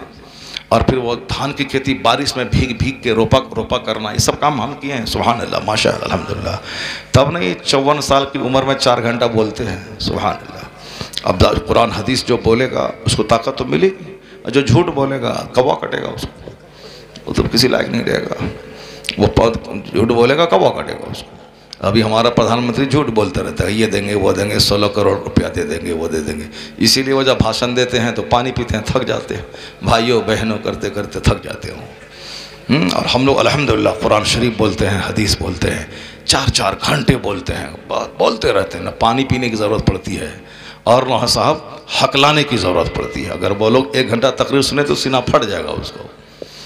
पंडित जी अगर हमारा तकरीर सुन ले वो 1 घंटा, तो सीना फटेगा नहीं, बोले इंसान ही पागल ही आदमी, कैसे 2-2 घंटे बोलता है ये। वो तो ताज्जुब में पड़ जाएगा। वो तो ऐसे ही वो देखता मुंह देखता रह जाएगा। बोलने के लिए ताकत चाहिए ना। खाली ऐसे बना देंगे, सड़क बना देंगे, नौकरी दे देंगे, हमको वोट दीजिए, हम ये कर दिए हैं, वो कर दिए हैं, ये सब आहिस्ते आहिस्ते। और देख देख के बोलना और है, अब बिन देखे 2-4 घंटे बोलना और है। सुभान अल्लाह। आप भी सच बोलिए, कुरान शरीफ पढ़िए, हदीस पढ़िए, अच्छी बात बोलिए, आपको भी अल्लाह ताकत देगा, खूब रूहानी ताकत देगा।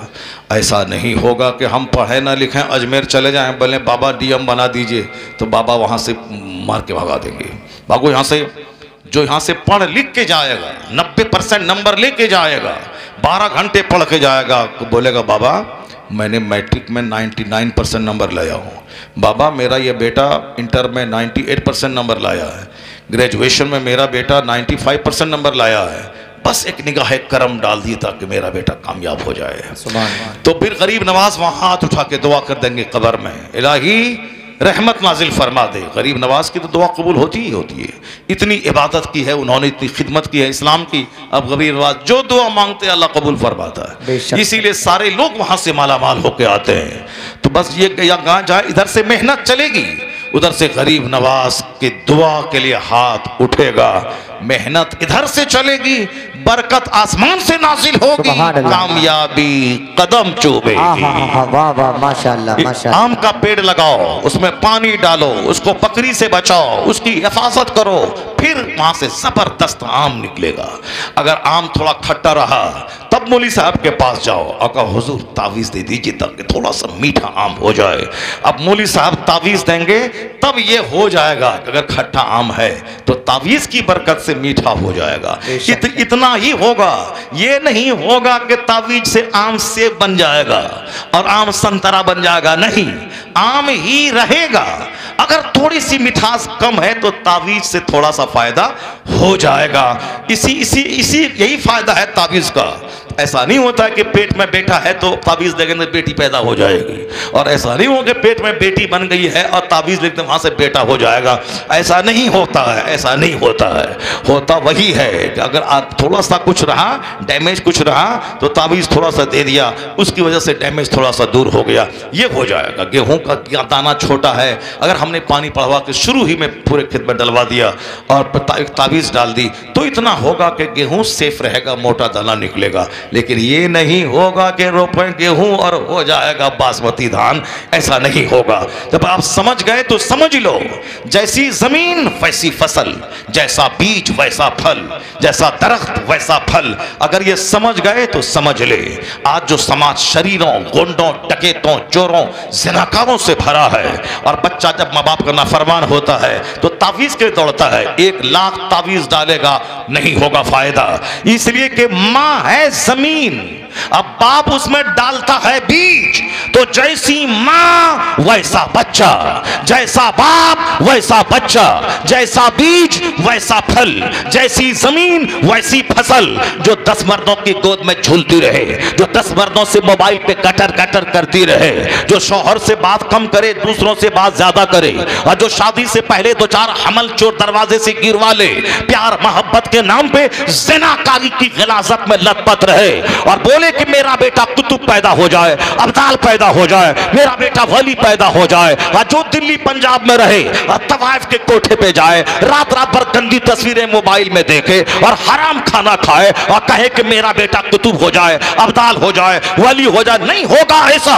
कानून कुदरत है, जब बाप हुए मौला अली जैसा, दिन भर जहाद, रात भर सजदा, और माँ हुई फातिमा ज़हरा जैसी, दिन भर बच्चों की खिदमत, शौहर की खिदमत, नमाज फजर, जोहर, असर, मगरिब, और रात में इशा के बाद नफल के लिए खड़ी हो जाए, एक सजदे में सहर हो जाए। जब माँ हुई फातिमा और बाप हुए अली, तब बेटा वलियों का सरदार, शहीदों का सरदार, जन्नती नौजवानों का सरदार हसन और हुसैन पैदा होना। सुभान अल्लाह, नारे तकबीर, हाथ उठा करके इस्तिकबाल करें, नारे तकबीर, नारे रिसालत, नारे हैदरी। वाह वाह वाह वाह वाह। जैसी जमीन वैसी फसल, जैसा दरख्त वैसा फल, जैसा दरख्त वैसा फल, जैसा दरख्त वैसा फल।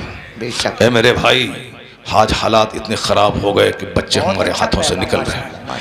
हमारा समाज आज डैमेज हो रहा है, हमारी नस्लें तबाह हो रही हैं, हमारे बच्चे हमें ही आंख दिखला रहे हैं, हमारे बच्चे माँ बाप को मार रहे हैं, हजारों तकरीरें हो रही, कोई असर नहीं हो रहा। ऐसा थोड़ी होता कि तकरीर खूब 5 घंटे की कराएं तो आम का पेड़ सोना निकल दें, ऐसा नहीं होता है। तकरीर से मूड बदलता है, तकरीर से दिमाग बदलता है, तकरीर से इस्लाम का पैगाम पहुंचाया जाता है, लेकिन उस पर अमल करने का जज्बा उसको होता है जिसका सीना सॉफ्ट और नर्म होता है, जिसके जहाँ की ज़मीन अगर नर्म हुई, नसीहत का पानी पड़ा, तब हाथ पाँव से नेकी का वाला काम होता है। और दिल अगर मुर्दा हो, मरा हुआ हो, पत्थर की तरह हो, बारिश होगी पत्थर से पानी ढलक के नीचे गिर जाएगा और पत्थर सूखा का सूखा रह जाएगा। इसलिए मत बोल के मौलाना की बात में कसूर है, मत बोलो के बारिश में कसूर है। वो नर्म ज़मीन थी, फसल पैदा कर गई, ये पत्थर था, सूखा रह गया, पानी गिर गया, पानी सेम पड़ा है, लेकिन ढीली नर्म ज़मीन बारिश को ऑब्जॉर्व करके फसल पैदा करती है। सख्त ज़मीन पानी को ऑब्जॉर्व नहीं कर पाती है, ज़मीन में पानी ढलक के नीचे गिर जाता है, पत्थर सूखा का सूखा रहता है। ये बोल के मेरा दिल पत्थर क्यों है, मेरा दिल हार्ड क्यों है, मेरा दिल सख्त क्यों है, इसमें क्यों नहीं नसीहत का पानी गिरता है।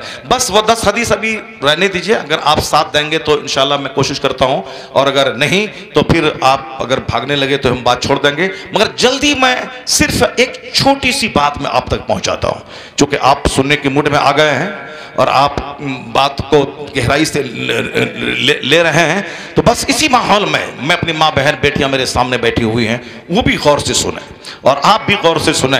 बस सिर्फ एक इस्लाम का एक चैप्टर मैं खोलता हूँ, इस्लाम की हिस्ट्री का एक चैप्टर मैं खोलता हूँ, उस चैप्टर को पढ़ें। उसके बाद अगर आपकी तबीयत रही तो 10 हदीस में सुना दूंगा, अगर आपका की तबीयत नहीं रही तो फिर वो 10 हदीस में अगले साल आऊँगा तब सुनाऊँगा।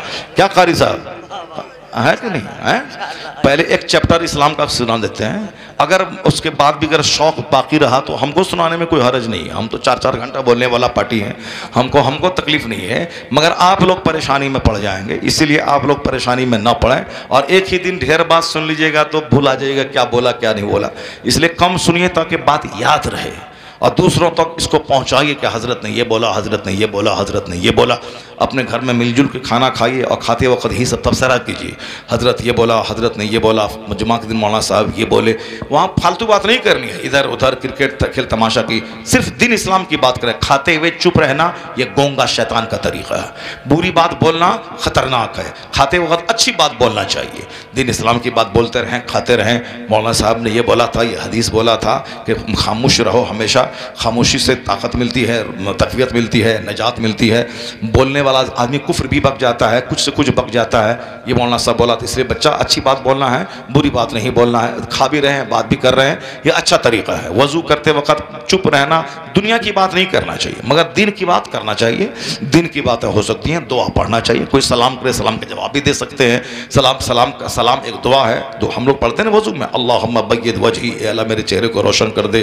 तो वज़ू के दरमियान कलमात पढ़ना चाहिए, अशहदु अल्ला इलाहा इल्लल्लाह सुब्हानक अल्लाहुम्मा व बिहम्दिक, ऐसा पढ़ना चाहिए, दुरूशी पढ़ना चाहिए। उसी तरह कोई सलाम कर दिया, वालेकुम अस्सलाम कह दिया, सलाम कोई आया सलाम कर दिया, सलाम भी एक दुआ है, जैसे वज़ू करते हुए दुआ पढ़ रहे हैं उसी तरह सलाम कर दिया। ऐसा नहीं कि वज़ू करते वक्त सलाम नहीं करना चाहिए, खाते वक्त सलाम नहीं करना चाहिए, ऐसा नहीं है। जब खाना खाते हैं मुंह में रोटी है उस टाइम में सलाम मत कीजिए, लेकिन जब मुंह खाली है तो उस टाइम में कोई सलाम का था सलाम का जवाब दीजिए, उसमें कोई हर्ज की बात नहीं है।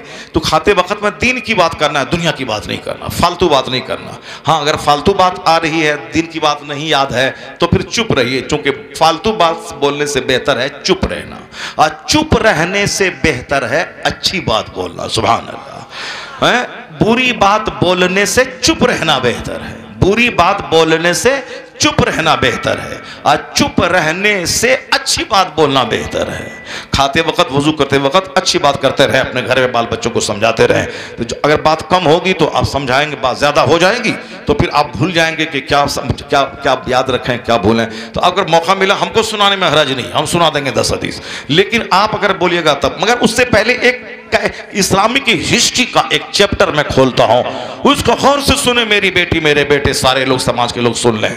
तकरीर सुनना कमाल नहीं, उस पर अमल करना कमाल है। दूसरों के वो नहीं चलता है, वो नहीं चलता है, वो नहीं चलता है तो हम क्या करें? नहीं, वो आप अपने मौत मरिएगा। ऐसा नहीं कि वो नहीं मरा है तो हम क्यों मरेंगे, वो नहीं मरा है तो हम क्यों मरेंगे, ऐसा नहीं होता है। वो जिंदा है, आप मर गए, आया फरिश्ता और आप चले गए। तो पहले वो मरेगा, आप मरेगा, कोई नहीं जानता। मरना सबको है और अकेले मरना है, अपनी कब्र में अकेले जाना है, पुलिसरात पे अकेले पार करना है, जन्नत में जहन्नम में अकेले जाना। वहां ना बेटी जाएगा, ना बेटा आपका, बेटी जाएगी, ना बेटा आपका साथ देगा, कोई नहीं जाएगा। यौम यफिरुल मरउ मिन अखी, डरो उस दिन से जिस दिन भाई भाई से भागेगा। न बीवी साथ देगी, न बेटी साथ देगी, न बेटा साथ देगा, कोई आपका साथ नहीं देगा, अपना अमल साथ देगा। इसलिए अमल अच्छा रहे। बाल बच्चों की वजह से आप बर्बाद मत हो जाएं, बाल बच्चों की वजह से नमाज न छोड़ें, बाल बच्चों की वजह से झूठ न बोलें, बाल बच्चों की वजह से हराम न खाएं, बाल बच्चों की वजह से रोज़ा न छोड़ें, बाल बच्चों की वजह से हज में ताकीद मत करें, बाल बच्चों की वजह से ज़कात निकालने में सुस्ती मत करें, वरना क़यामत के दिन वही बाल बच्चा मुंह नोचेगा कि तुमने हमको हराम खिलाया है, तुमने माल की ज़कात तुमने नहीं निकाली। फिर वहाँ कोई जवाब नहीं होगा। बच्चा एक नेकी भीख मांगेंगे, बच्चा नहीं देगा, बच्चा अपना रास्ता जन्नत का लेगा, आप जहन्नम जाएंगे। तो जिसके लिए सारी जिंदगी जीते रहे, एक नेकी नहीं दिया और अपने गुनाह साथ रहे, जो गुनाह कमाए मकान बनाने में, अब गुनाह अपने साथ रहा, मकान बच्चों के पास रह गया। अक्लमंद वो नहीं है जो दूसरों के लिए जिए और मर जाए और अपनी जन्नत में आग लगा दे। अक्लमंद वो है जो दूसरों की खिदमत करे, अपना ईमान बचा के करे, अपनी जन्नत बचा के करे, अपनी जन्नत लूटा के नहीं करे। अपनी नमाज बर्बाद करके बाल बच्चों को कोई पालेगा, कुछ नहीं मिलेगा। ये झूठ बोलना कि नहीं बाल बच्चों को पालना भी तो इबादत है, ये इबादत है मगर नमाज के साथ में इबादत है। अगर नमाज नहीं पढ़ा, छोड़ा और 4 बेटी को शादी दिला दिया तो नमाज पढ़ना फर्ज आजम है, नमाज छोड़ना गुनाह आजम है। तो वहां बकवास नहीं चलेगी, वहां कुरान चलेगा, हदीस चलेगी, शरीयत मुस्तफवी चलेगी, अपने मनमानी नहीं चलेगी कि हमने बताशा में फातिहा दिलाया तो जन्नत मेरी जागीर हो गई, नहीं चलेगी। वहां जो कानून कहता है, जो इस्लाम कहता है, जो कुरान बोलता है, जो हदीस बोलता है, जो अल्लाह कहते हैं, जो रसूलुल्लाह कहते हैं, वो चलेगा, अपनी मनमानी नहीं चलेगी। जिसके पेट में 2 kg पाखाना 24 घंटे है, आयत इस मारखा बन रहा है क्या इस्लाम मिटा देंगे तो कुरान जला देंगे तो मस्जिद मिटा देंगे। जिसके पेट में है 2 kg पाखाना, ये क्या इस्लाम मिटाएगा? जो आज मरेगा कल मिट्टी के नीचे जाके गल जाएगा, ये क्या इस्लाम मिटाएगा? ये सब फजूल बातें हैं। नहीं इस्लाम मिटेगा, नहीं कुरान मिटेगा, नहीं मदरसा बिगड़ेगा। अल्लाह का कलाम है कुरान, अल्लाह का कोई मुकाबिल ही नहीं है, अल्लाह से कोई मुकाबला करेगा। जब अल्लाह को कोई खतरा नहीं है तो अल्लाह के मजहब इस्लाम को भी कोई खतरा नहीं है, अल्लाह के मजहब को भी कोई खतरा नहीं है। बस एक चैप्टर में खोलता हूं, उसको गौर से सुनिए, उसके बाद फिर आप बोलिए कि 10 हदीस सुनाऊंगा कि नहीं सुनाऊंगा, उसके बाद बोलिएगा। पहले वो चैप्टर खोलता हूँ। जैसे हिंदुस्तान में एक शहर का नाम है बेंगलोर, हिंदुस्तान में एक शहर का नाम है चेन्नई, हिंदुस्तान में एक शहर का नाम है दिल्ली, कलकत्ता, चेन्नई और बम्बई। ये 4 महानगर हैं, बड़ी सिटी हैं हिंदुस्तान की। उसी तरह एक सिटी का नाम है बगदाद, एक सिटी का नाम है बसरा, एक सिटी का नाम है कूफा। ये कूफा एक स्टेट का नाम है, बसरा एक स्टेट का नाम है। जैसे हिंदुस्तान में उत्तर प्रदेश, बिहार, झारखंड, उत्तराखंड है ना, उसी तरह इराक में एक स्टेट है, वो स्टेट इराक की राजधानी बगदाद है। बगदाद की कहानी बेशुमार आपको मालूम है, बसरा की कहानी आप भी जानते हैं, कूफा की कहानी आप भी जानते हैं। वही कूफा जहाँ इमाम हुसैन रज़ी अल्लाह ताला अन्हु के गद्दार लोग रहते थे, जिन्होंने 150 चिट्ठी लिख के बुलाया और फिर यजीद के तलवार के डर से अपने ही इमाम के खून का प्यासा हो गया। कूफी लायूफी एक अलग चैप्टर है, वही कूफा, वही बसरा। मगर ये इंपॉर्टेंट सिटीज़ हैं इस्लाम की तारीख में। एक बड़ा शहर है बसरा, हसन बसरी वहाँ रहते हैं, बड़े बड़े बुजुर्गान दीन के मज़ार वहाँ हैं। दरियाए दजला, दरियाए नील, दरियाए फुरात, ये सब क्या है? Important rivers of the world है, ये दुनिया की मशहूर नदियाँ हैं। ये सब आपको नींद तो नहीं आ रही है?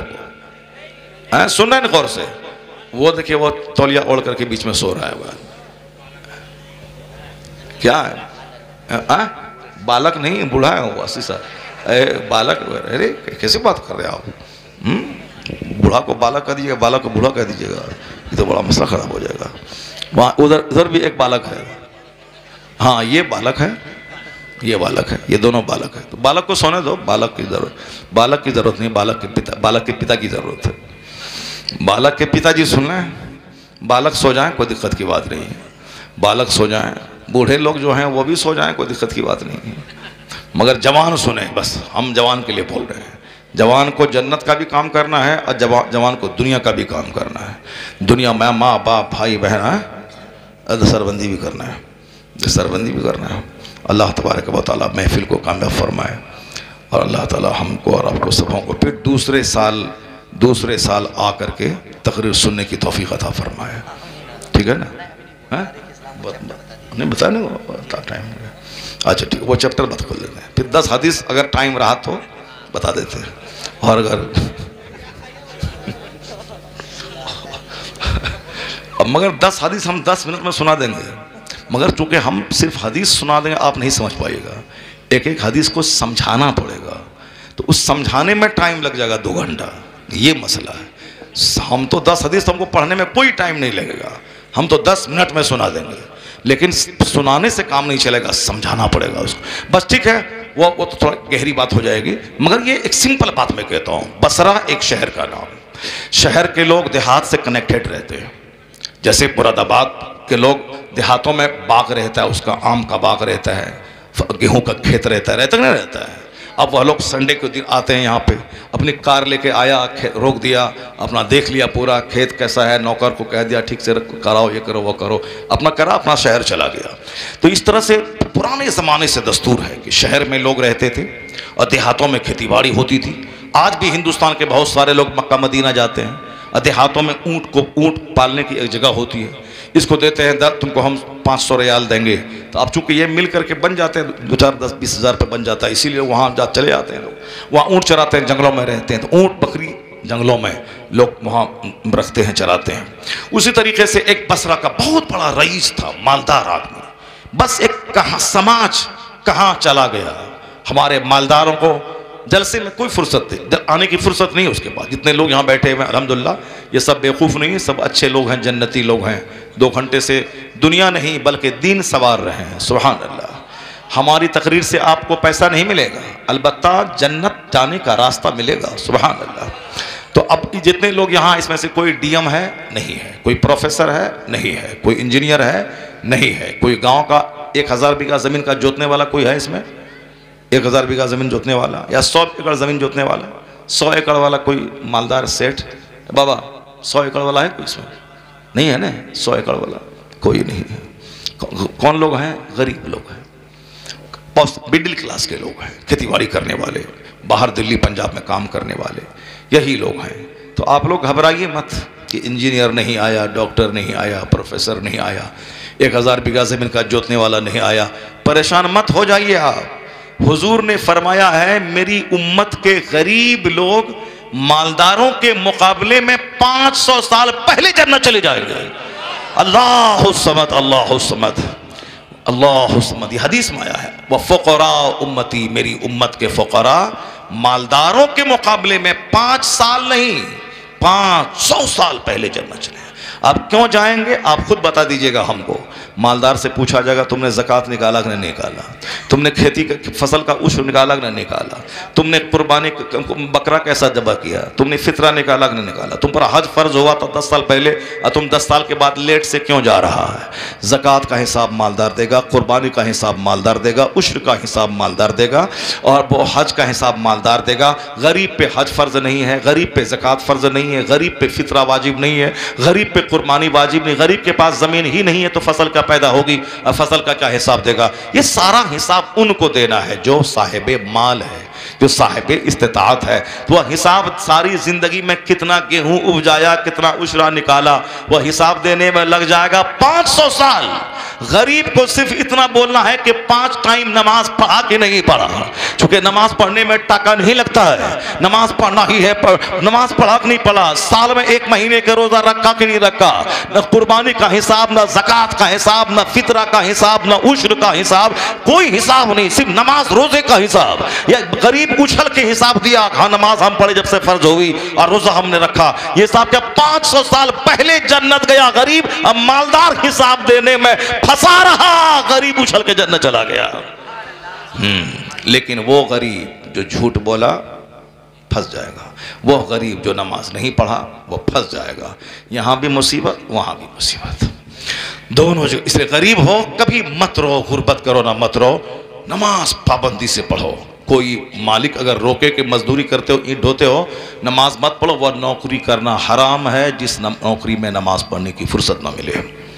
इसलिए सिर्फ नमाज पढ़ने में पैसा भी नहीं लगता, टाइम 10 मिनट लगता है। जो अल्लाह हमें सुबह से लेकर शाम तक 8 घंटे की ताकत दी, उस अल्लाह के लिए 10 मिनट निकाल के सजदा करना कोई मुश्किल काम नहीं है। इसलिए दिमाग में ठान लें कि जिस तरह जिंदा रहने के लिए खाना जरूरी है, उसी तरह मुसलमान बने रहने के लिए नमाज पढ़ना जरूरी है। बस इसको गिरह बांध के रख लें। 3 दिन नहीं खाएंगे तो मर जाएंगे, उसी तरह हाँ मर जाएंगे, 3-4 दिन नहीं खाएंगे तो मर जाएंगे, लेकिन उसी तरह ठान लें अगर 3-4 दिन नमाज नहीं पढ़ा तो मेरा मुसलमान बना रहना मुश्किल हो जाएगा। बसरा में एक मालदार था, वो मालदार का एक बाग देहात में था। कभी कभी हफ्ता में 1 दिन वो बाग देखने आता था। पहले घोड़ा रहता था, पहले साहब कारें रहती थी। क्या करे साहब, हो गया, चलिए ठीक है। तो वो इस्लामिक चैप्टर भी रहने दीजिए, इंशाअल्लाहुल करीम अल्लाह ने चाहा फिर अगले साल वो चैप्टर बयान करेंगे, और 10 हदीस भी अगले साल, और वह इस्लामिक चैप्टर भी अगले साल। अल्लाह तबारक व तआला हमको आपको सबों को दीन सुनने, दीन सीखने और दीन पर अमल करने की तौफीक अता फरमाए कि मोहम्मद से वफा तूने तो हम तेरे हैं, ये जहां चीज है क्या अल्लाह हो कलम तेरे। सुभान अल्लाह। आपको सरकारे तो जहां सच्ची मोहब्बत करनी है, हुजूर की सुन्नतों पे अमल करना है, बुराइयों से बचना है, और नमाज की पाबंदी करनी है। आने वाला माह रमजान पाबंदी से रोजा रखना है, आबिल सीधा जन्नतुल फिरदौस चला जाना है। अल्लाह ताला आप सबों को नमाज रोजे की पाबंदी करने की तौफीक अता फरमाए। आमीन व आखिरु दाअवाना अल्हम्दुलिल्लाहि रब्बिल आलमीन।